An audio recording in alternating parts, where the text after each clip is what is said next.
મહાદેવ હર બધાને કેમ છો તમે બધા? સ્વાગત છે તમારું મારા નવા વ્લોગની અંદર।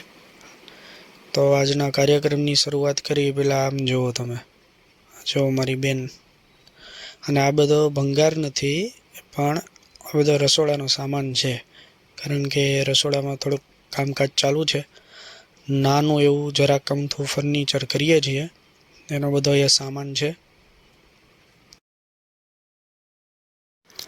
તો આજના કાર્યક્રમની શરૂઆત કરીએ પહેલાં ભગવાનના આશીર્વાદ લઈ લઈએ અને હવે કાર્યક્રમની શરૂઆત કરીશું। તો સૌથી પહેલાં તો માં ભગવતી તાપીના દર્શન કરી અને આપણે કામની શરૂઆત કરીએ છીએ। તો સૌથી પહેલાં તો આ જે પુલ છે, ખોલવડ ગામનો પુલ છે, સુરતની અંદર ખોલવડ જે ગામ છે ત્યાંનો આ પુલ છે। અને આ પુલ પૂરો થતાં આંબોલી જે સર્કલ છે, આંબોલી સર્કલ પાસે રામદેવજી મહારાજનું મંદિર છે, ત્યાં મંદિરની અંદર ગ્રહ વિધાનનો આજનો કાર્યક્રમ છે। યજમાનની જે કુંડળી છે એ કુંડળીનું વિધાન ત્યાં કરવાનું છે। તો આ આપણે આવી ગયા છીએ રામદેવજી મહારાજના મંદિરની અંદર, એમના સાનિધ્યમાં। અને આમ જો આ ભગવાન રામદેવજી મહારાજ બિરાજમાન છે, ત્યાંનું આ મંદિર છે।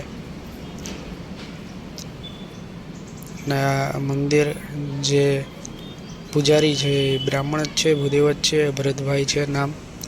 અને આ ભૈરવ ભગવાન, જય કાળ ભૈરવ, જય બટુક ભૈરવ। અને આ 27 નક્ષત્રની ઓરિજિનલ બધી ઔષધિ છે। આ યજમાનની કુંડળી છે, એમાંથી જે પણ ગ્રહ છે એ આપણે એનું વિધાન કરીશું આ યજ્ઞ કુંડની અંદર, એમની આહુતિ આપીશું। જય હો કાળ ભૈરવ ભગવાન, જય હો કાળ ભૈરવ।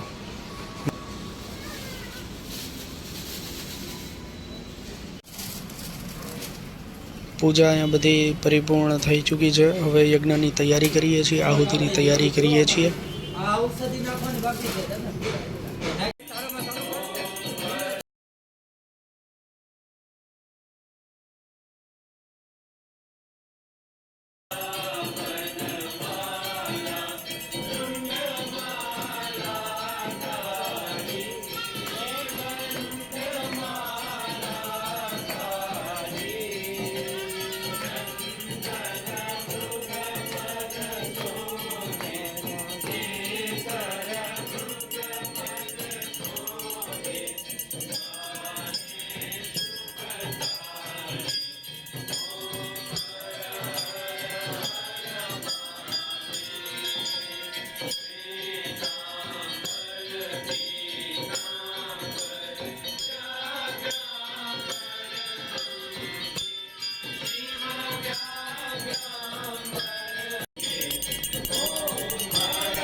તો આજનું જે કંઈ વિધાન હતું એ આ વિધાન પરિપૂર્ણ થયું છે।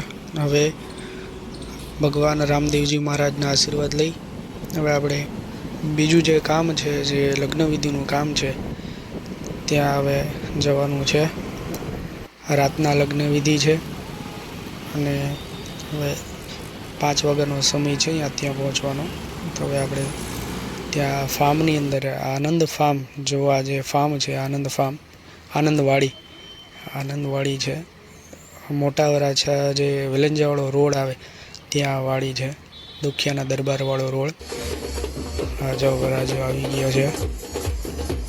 હા મારો મારો હજી અશ્વ તો કંઈ બોલવાનો છે ને બિચારો।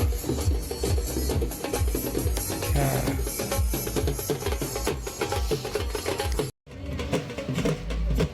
હા જો રાત થઈ ગઈ છે પણ હજી વરાજ હજી મંડપે આવ્યા નથી। હા ઉડાડો ઉડાડો તમ તારે, હા હમણાં ગોરદાદા માગશે તો આપશે નહીં, મૂકવાનું કહે તો અહીંયા ઉડાડે રાખશે। કાંઈ વાંધો નહીં, ઉડાડો ઉડાડો તમ તારે, જલસા કરો।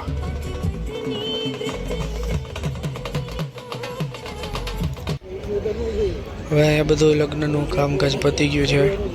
શાંતિથી ભોજન લઈ હવે આ આનંદવાડીમાંથી આનંદ પામી હવે ઘર તરફ પ્રયાણ કરીએ અને આજના કાર્યક્રમની અહીંયા પૂર્ણાહુતિ કરીએ.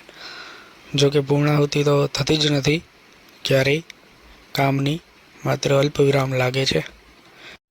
તો ફરી મળીશું વિરામ બાદ નવા વ્લોગની અંદર. મહાદેવ હર બધાને.